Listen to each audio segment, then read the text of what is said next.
మన ముకుందాలో Christmas and new year offer విఏపై ఫ్లాట్ 10% తగ్గింపు. వివరాలకి సంప్రదించండి.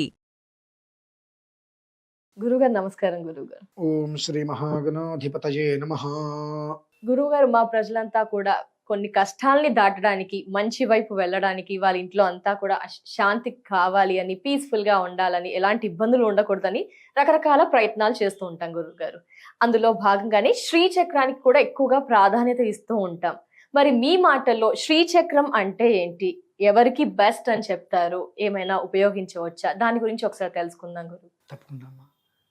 మీ ప్రజలు ఉన్నారు కదా, వాళ్ళు సత్ప్రజలు. సత్ప్రజలు అంటే ఓకే గురు. అంటే ఎవరో ఒక మనిషి ఒకటి చెబితే ఆ మనిషి చెప్పింది పట్టుకొని మనం ధైర్యంగా ముందుకు వెళ్దాం అనే ఆలోచన లేకుండా ఎవరు ఏం చెప్తే దానికల్లా తల ఊపిస్తూ ఉంటారు పాపం. వీరిని సత్ప్రజలు. మరి అంటే ఏమనాలి ఇంక వాళ్ళని, ఎవరు ఏం చెప్తే దానికి తల ఊపేస్తారు. అసలు ఏది నిజం ఏది అబద్ధం అనేటువంటి దాని గురించి కూడా ఆలోచించరు. ఇవాళ రాత్రికి మీరు ఇసుకలో పిండి పెట్టి, పిండిలో ఆవ నూనె ఆవు నెయ్యి కలిపి ఎర్రటి బొత్తు దీపారాధన పెడితే తెల్లారేటప్పుడు అప్పులు తీరుతాయి అంటే 1,00,000 మంది పెట్టేస్తారు. తెరవని తెలుసు, వాళ్ళు చెప్పింది మనం వినాలి. పెద్దవాళ్ళు దాన్ని సత్ప్రజలు అంటారండి. అంటే అంతకుమించి జీవనాలు నాకు అర్థం కావట్లేదు పాపం. వాళ్ళని అమాయకులండి. మంచి జరుగుతుంది ఆ కూడా తీసే చంద్రులు మహామాయకులు. అంటే వాళ్ళకి తెలుసు ఏది చెయ్యాలో ఏది చెయ్యకూడదు, ప్రతిదీ తెలుసు. వాళ్ళకి ఇష్టమైతే ప్రతిదీ చేస్తారు, ఇష్టం లేకపోతే ఏది చేయరు. ఇప్పుడు మీరు అడిగిన శ్రీచక్రం ఉంది చూశారండి, ఆ శ్రీచక్రానికి సంబంధించిన నేను లాకెట్ కొన్ని వేల మందికి ఇచ్చా. కొన్ని దేశాలు కూడా పంపించాం. చాలా చాలా ప్రశాంతంగా ఉన్నారు. ఇక్కడ ప్రధానమైన విషయం ఏంటంటే శ్రీచక్రం ఇంట్లో పెట్టుకోవద్దు. గురుగారు. ఇది లోహ సదృశమైనటువంటిది ఇంట్లో పెట్టుకోవద్దు. ఎందువల్లనంటే శ్రీ అనేటువంటిది, ఆ శ్రీచక్రము పక్షిరాజము గ్రద్ద, తీర్థరాజము ప్రయాగ, చక్రరాజము శ్రీచక్రం, శ్రీచక్రరాజ నిలయ శ్రీమత్ త్రిపుర సుందరి అమ్మవారి శ్రీచక్రం మీద కూర్చుని ఉంటారు. కనుక అయిన వాళ్ళు కాని వాళ్ళు, వాళ్ళు చెప్పారనో వీళ్ళు చెప్పారనో శ్రీచక్రాన్ని ఇంట్లో పెట్టుకోకూడదు. లోహ సదృశమైనటువంటిది పెట్టుకోకూడదు. లోహ సదృశ్యం అంటే గురువుగారు, లోహం అంటే అది వెండి కావచ్చు, బంగారం కావచ్చు, రాగి కావచ్చు, ఇత్తడి కావచ్చు, అటువంటివి పెట్టుకో. కానీ శ్రీ యంత్రం అనేటువంటిది ఇంట్లో ఉండటం వలన నిధి నిక్షేపాలు ఎప్పుడూ వారికి అందుబాటులో ఉంటాయి. దాని నిమిత్తం అని చెప్పి అరూప రూపం అనేటువంటిది ఒకటి నేను ఎలాంటి లోహానికి సంబంధం లేకుండా ఒకటి తయారు చేయించి దానికి 1,30,000 బీజాక్షరాలని ధారపోసి, మొన్న అమెరికా కూడా, నేను అమెరికాలో ఉన్నప్పుడు దాదాపుగా ఒక 800 ఫ్రేమ్స్ 2-3 టైమ్స్ అమెరికా తెప్పించి అక్కడ మనం ఇచ్చాం. ఇప్పుడు ఇంకొక 15 రోజుల్లో ఇంకొక 600-700 పంపిస్తున్నాం. అటువంటివి ఇంట్లో పెట్టుకోవచ్చు. లోహం కాదు, దానికి బీజాక్షర సంపుటి మొత్తం అంతా కూడా శక్తిని ధారపోసి వారి ఇంటి దానికి ఏం చేయక్కర్లా, ఇంట్లో ఉంచుకొని దీపారాధన చేసుకొని బయటికి వెళ్ళిన వేదన పెడితే చాలు.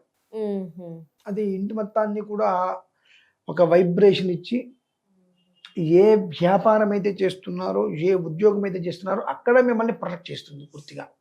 కవచము వలె మీ చుట్టూతా కూడా మీ జోలికి ఏది రాకుండా, గొడుగు పట్టుకుంటే వర్షం పడదు అన్నట్టుగా ప్రొటెక్షన్ గా నిలబడుతుంది. అవి ఎంతో మందికి ఇచ్చున్నా, అవి మనం పెట్టుకోవడానికి అర్హత ఉండదు. కాకపోతే 2 శ్రీచక్రం మీద నవరత్నాలు పెట్టి కొన్ని 100 మందికి 1000 మందికి లాకెట్లు ఇచ్చామమ్మా, వెండితో తయారు చేసినవి. అది స్త్రీలకి ఇచ్చాము, పురుషులకి ఇచ్చాము. అది వెండి మీద నవరత్నాలు, అది నవగ్రహాల్ని సూచింపవచ్చు, నవదుర్గల్ని సూచింపవచ్చు అనేటువంటి విషయంలో నవద్వారాలు సూచింపవచ్చు. అలా 27 అంటే నక్షత్ర సంఖ్య. ఎటు చూసినప్పటికీ కూడా ఆ కుటుంబం పరిపూర్ణత్వం వృద్ధి చెందాలి. 27 అనగా 108 పాదాలు. 108 ఒక్కొక్క నక్షత్రానికి 4 పాదాలు, 27 నక్షత్రాలు. 27 నక్షత్రాలకి 108 పాదాలు. ఆ 108 పాదాలని దృష్టిలో ఉంచుకొని వాటిని 3 భాగాలుగా విభజిస్తే 36, 3 6 మళ్ళీ 9. ఎట్టుంచి వచ్చినప్పటికీ కూడా మనిషి యొక్క జీవితం స్థిరత్వంగా వృద్ధి చెందడానికి వీలుగా మెడలో వేసుకునేది నవరత్నాలు 24/7. అందరికి సూట్ అవుతుందా గురువు గారు? 24/7 అది వేసుకోవడానికి వీలుగా ఇచ్చామమ్మా. చాలా మంది ఇళ్ళకి నేను విజిట్కి వెళ్ళినప్పుడు వాళ్ళ ఇంట్లో స్త్రీ చక్రాలు యంత్రాలు ఉంటే అవి మొత్తం నేను నీళ్ళలో పడేయించేసాను. వద్దు. అదే గురువు ఎందువల్లనంటే దాన్ని అర్చించే శక్తి మనకు లేదు. గురువు గారు. అవును. స్త్రీ చక్రం ఇంట్లో ఉంది అంటే ఎన్నో రకాల నియమాలు ఉంటాయి. అయిన వాళ్ళు కాని వాళ్ళు ప్రతిదానికి వచ్చి స్త్రీ చక్రానికి అర్చించడానికి అర్హతలు లేవు. దానికి కొంత మహావిద్య, శ్రీ విద్య ఇవి ఉంటాయి. మను విద్య, చంద్ర విద్య, చంద్రమండల విద్య, మనకు లలితా సహస్రం చెప్పన్నట్టుగా కొన్ని రకాల విద్యలు, కొన్ని రకాల మంత్రోపదేశాలు అన్నీ ఉంటాయి. అవన్నీ చేయకుండా ఇంట్లో ఊరికి షోగా పెట్టుకోవడానికి అర్హతలు లేవు. కనుక చాలా మంది ఇళ్లలో నుంచి ఉన్నటువంటి స్త్రీ చక్రాలు అన్నీ కూడా నీటిలో వదిలేయమని చెప్పారు. ప్రవాహానికి, నదీ ప్రవాహానికి వెళ్ళి ఇక్కడ మధ్యలో వదిలేసేయండి, నీటిలో ఉంటాయి, మీకు దోషం ఉండదు. ఇంట్లో ఈ ఫ్రేమ్ పెట్టుకుంటే చాలు. ఈ ఫ్రేమ్ అనేటువంటిది మీకు ఏ పరిస్థితులలోనూ లోహం కాదు, లోహం కాంతి. అమ్మవారికి సంబంధించినటువంటి, అమ్మవారికి ఇష్టమైనటువంటి కొన్ని రకాలటువంటి రంగులు, రంగవల్లి, అటువంటి వాటితో అత్యంత జాగ్రత్తగా చేసేటువంటి దాంట్లో, జరుగుతున్నటువంటి దాంట్లో వాళ్ళకి వృద్ధి కలగాలి, వాళ్ళకి ప్రొటెక్షన్ కలగాలనే రీతిలో ఏ విధానంలో ఉంటే అది ఆ జీవితానికి ఉత్పన్నమవుతుందో అలా తయారు చేయడం జరిగింది. తయారు చేయించి అది మాకు తగిన చాలా వందల మందికి అమెరికాలో పంచాను. రేపు మళ్ళీ పంపిస్తున్నాను. ఇక్కడ చాలా మందికి మాలో ఇప్పుడు ఎవరైనా కావాలని ఇంట్రెస్ట్ ఉంటే కనుక అది 15 రోజుల సమయం పడుతుంది, 15 days పడుతుంది. కానీ అందరూ ఎవరైనా నచ్చితే ఇంట్రెస్ట్ ఉంటే తీసుకోవచ్చు. అది ఆ లాకెట్ ఈ రెండు ఇచ్చాం కాబట్టి ప్రత్యేకంగా మేరువు స్త్రీ చక్రాన్ని మాత్రం ఇంట్లో పెట్టుకునేటువంటి సాహసం, లోహ సదృశమైనటువంటిది మాత్రం ఇంట్లో పెట్టుకునే సాహసం చెయ్యవద్దు అనేటువంటి విషయం మాత్రం నేను చాలా గట్టిగా చెప్తాను. ఎందువల్లంటే ధనానికే ఇంధనం, అది ఇంధనం శ్రీచక్రం.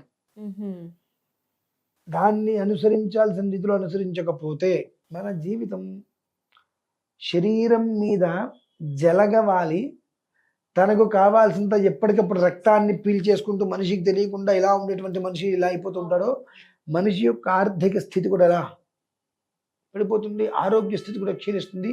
తెలుసుకోవడం కష్టం. ఏదో గాలి పట్టింది, ధూళి పట్టింది, పిశాచం పట్టింది, అవి ఎప్పుడు వాడద్దమ్మా. లోహ సదృశం కానివి నీళ్లు పడితే పాడైపోతుంది. దానికి గ్లాస్ పెట్టి చేయించాం. అటువంటిది మీరు ఉపయోగించండి. అలాగే మెడలో వేసుకున్నటువంటి లాకెట్, ఈ రెండు అయితే బ్రహ్మాండంగా ఉపయోగిస్తే లోహ సదృశమైంది పెట్టవద్దు అనేటువంటి నేను. తప్పకుండా. ధన్యవాదాలు గురుగారు. శ్రీచక్రం గురించి విశిష్టత అండ్ పూర్తి అవగాహన మా అందరికీ కూడా కలిగించినందుకు ధన్యవాదాలు గురుగారు. నమస్కారం.